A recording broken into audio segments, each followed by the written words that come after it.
Un jour d'école ennuyeux, Yuki, un étudiant, rencontre son ami Yui qui lui demande ce qu'il regarde. Il lui rappelle qu'elle ne devrait pas lui parler parce que les gens commenceraient à faire des commérages sur eux, mais elle s'en fiche parce qu'ils sont amis depuis l'enfance. Elle remarque que ses cheveux ont beaucoup poussé et lui demande s'il veut qu'elle les coupe. Yuki finit par lui sourire et lui dit qu'ils seront toujours amis. Yuki pense à la façon dont les choses se passent dans l'autre monde. Soudain, un cercle lumineux apparaît sur le sol de la salle de classe. Tout le monde commence à paniquer, sauf Yuki. Quelques secondes plus tard, les autres élèves s'aperçoivent qu'ils sont dans un terrain vague. Yuki s'enthousiasme car il sait où ils sont. Yui demande ce qui se passe, mais soudain, ils entendent un bruit tout près d'eux. Les élèves voient des soldats de Chemtech marcher dans leur direction, ce qui les fait fuir en panique. Yuki reste sur place car elle est déjà consciente de son pouvoir magique. Yui, effrayé, s'accroche rapidement à Yuki. Au même moment, l'un des soldats les attaque. Yuki n'utilise qu'un seul doigt pour le vaincre et s'échappe avec son ami. Plus tard, il voit des soldats courir dans leur direction pour combattre les premiers qui l'ont vu, et il les appelle des démons. Les élèves regardent les deux groupes se battre férocement, mais Yuki pense que cette guerre aurait dû être terminée depuis longtemps. Yuki commence à ressentir une douleur dans la poitrine et se rend compte qu'il a été maudit. Une jeune fille à cheval apparaît et dit aux élèves de se cacher pendant que les chevaliers royaux les protègent, mais Yuki semble connaître cette mystérieuse fille. Avec les quelques soldats restants, elle s'engage dans une bataille contre la horde de démons. Yui est surprise de voir à quel point ils sont forts malgré leur jeune âge, et il commence à battre en retraite, profitant de la situation. Après avoir été emmenés au château, le roi de Distinia et sa fille Margaret remercient les héros d'être venus les aider. Il leur explique que leur royaume est envahi par les démons. Il y a 5 ans, un groupe de héros a été convoqué dans leur monde, comme ils le sont aujourd'hui, mais les élèves sont confus. Margaret explique qu'il y a 5 ans, un héros a été appelé dans leur monde, qu'il a vaincu les démons et qu'il a ramené la paix dans le royaume. Malheureusement, ce héros a mystérieusement disparu. Le roi supplie les héros de mettre fin à la guerre entre les démons et les bêtes. Chaque élève doit apprendre le maniement de l'épée avec Glin et la magie avec Elka, mais Yuki voulait simplement profiter du voyage. Elka le rappelle à l'ordre. Elle le félicite pour son calme, mais lui fait remarquer que son égoïsme est semblable à celui de l'ancien héros décédé. Elka lui demande de s'entraîner, mais il se moque d'elle. Elle décide de lui donner une leçon, mais il la gifle après avoir esquivé son attaque. Lorsqu'Elka sent les mains de Yuki la frapper, son cœur fait un bond, réalisant que Yuki est l'ancien héros disparu des années auparavant.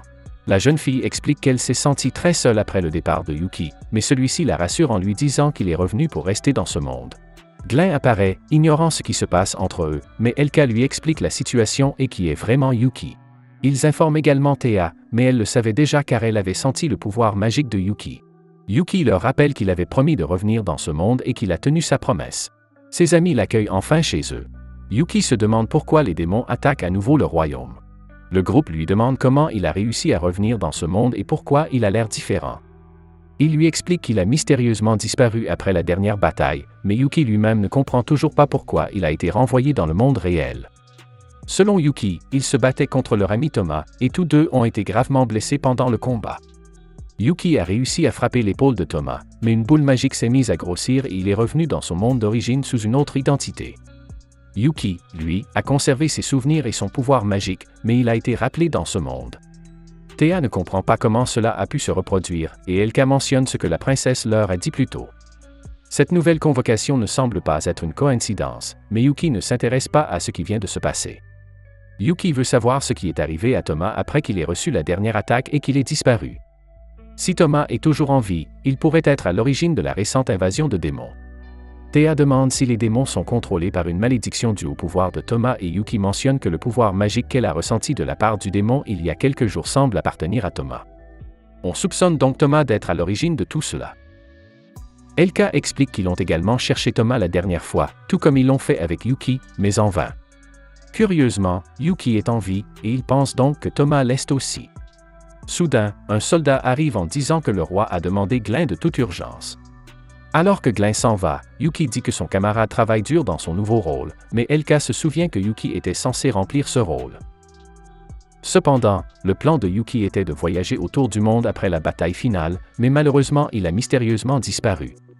Plus tard, Yuki commence à s'interroger sur les plans secrets de Thomas. Pendant ce temps, le roi se plaint qu'il n'aurait jamais dû accepter un traité de paix il y a 5 ans, et il décide de déclarer une guerre contre les démons pour libérer leur royaume. Glen mentionne que leur émissaire n'est pas revenu avec des nouvelles après avoir été envoyé sur le continent démoniaque pour négocier la paix. La princesse lui rappelle que ce sont les démons qui les ont envahis. Le roi déclare qu'il n'aurait jamais dû faire confiance à l'ancien héros pour conclure un traité de paix et que s'il a disparu, c'est qu'ils ont pris la mauvaise décision.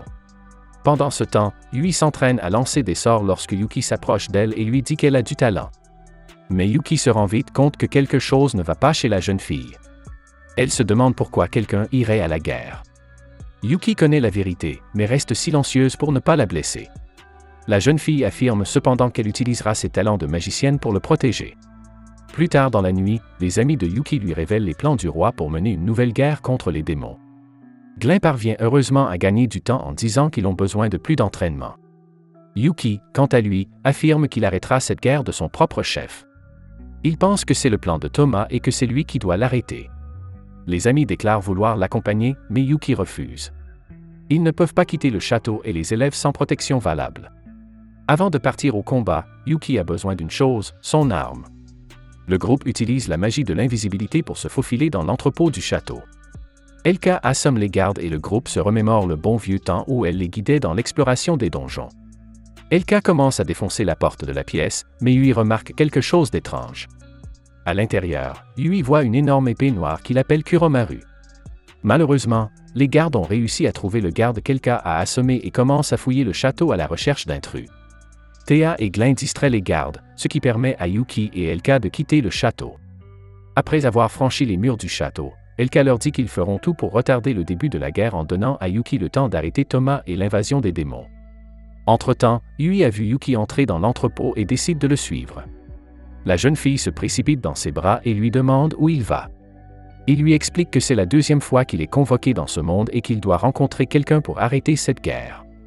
Les yeux de Yui se remplissent de larmes et elle demande à l'accompagner en lui promettant qu'elle lui sera utile. Mais Yuki ne peut pas permettre qu'elle soit blessée, c'est trop dangereux pour elle. La jeune fille a du mal à contenir ses émotions, mais elle se souvient de sa promesse. Elle lui dit de fermer les yeux et s'approche de lui. En un instant, Yui lance la magie du vent et du feu et donne à Yuki la coupe de cheveux qu'elle lui avait promise avant d'arriver dans ce monde. Elle lui promet à nouveau en souriant qu'elle deviendra forte et qu'elle le protégera. Il la frappe sur le front et lui dit que si elle l'esquive la prochaine fois, elle réussira le test et pourra l'accompagner dans ses dangereuses aventures. Dans une boutique, un homme négocie avec l'artisan. Il veut acheter une énorme broche. L'artisan refuse, il ne vendra pas ses précieuses créations à un jeune sans argent. Il change bientôt d'avis lorsqu'il voit le sac de pièces d'or de l'homme. Vendu.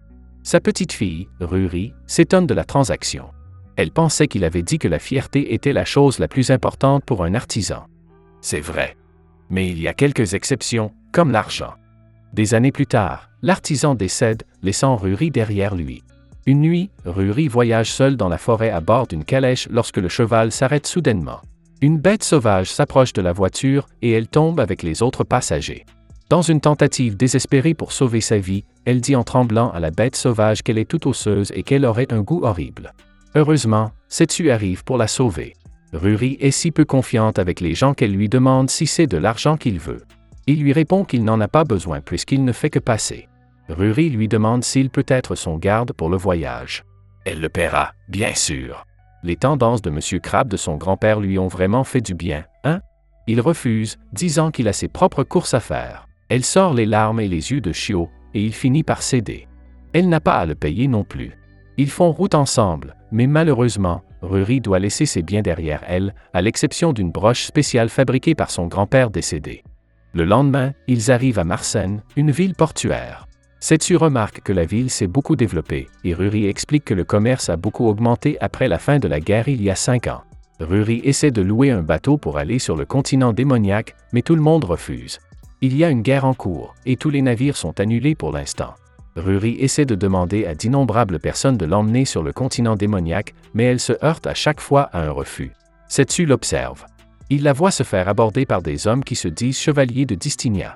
Ils disent qu'ils effectuent des inspections pour la sécurité du port.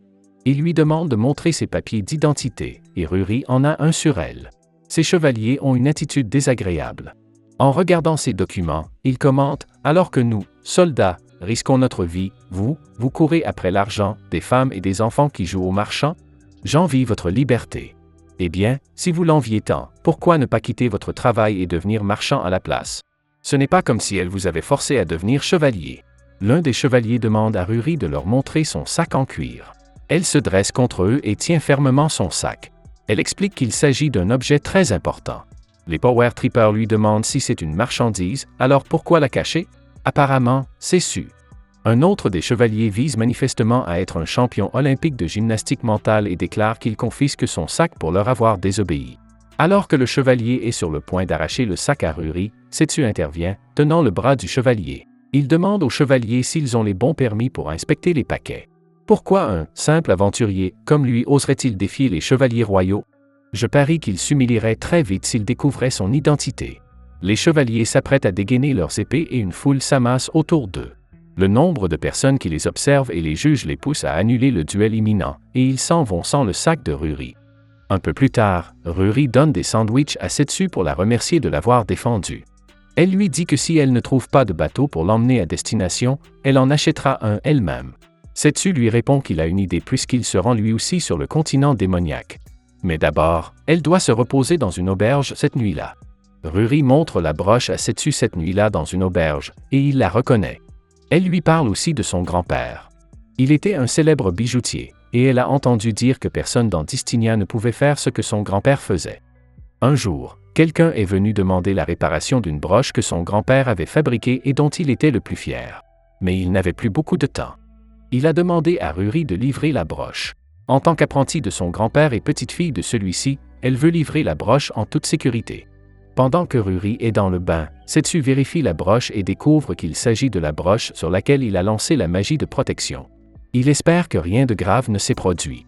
Plus tard dans la nuit, les chevaliers de la veille ont fait irruption dans l'auberge à leur recherche. Apparemment, ils sont soupçonnés d'espionner les démons. Setsu se réveille et se prépare alors que les chevaliers se rendent dans la chambre où ils logent. Lorsque les chevaliers arrivent, Setsu et Ruri s'échappent par la fenêtre. À partir de là, une course-poursuite s'engage à travers la ville. Setsu porte Ruri à la manière d'une princesse tout en courant pour éviter les chevaliers. Les chevaliers les rattrapent et, au lieu d'essayer de s'excuser, Setsu provoque les bandits. Après cela, il attrape Ruri et la porte à nouveau avant de sauter vers la mer. Terrifié, Ruri s'accroche à Setsu pour survivre. C'est alors qu'un événement inattendu se produit. Une bête colossale émerge de la mer et Setsu atterrit dessus. Les chevaliers et Ruri sont abasourdis par la tournure des événements. L'un d'eux se demande comment ils vont rapporter l'événement. Mais un autre leur dit qu'ils ne le feront pas parce que c'est un rêve et qu'ils ne racontent pas les rêves. Quelle bande de mauviettes! Alors que Setsu et Ruri chevauchent le Via, Setsu demande à la bête de les emmener sur le continent démoniaque. Le Via ne dit pas un mot mais pousse un cri et commence à marcher, ou nager, en direction du continent démoniaque. Alors qu'il chevauche, Ruri réalise que le Via est Léviathan, le dieu de la mer. Elle commence à se poser des questions. Au bout d'un moment, le continent démoniaque est enfin en vue. À partir de maintenant, quel genre de rencontre attend Setsu et Ruri? Quelle que soit la tournure que prendront ces rencontres, une chose est sûre. Setsu en triomphera. Après tout, c'est lui le héros qui a apporté la paix dans ce monde.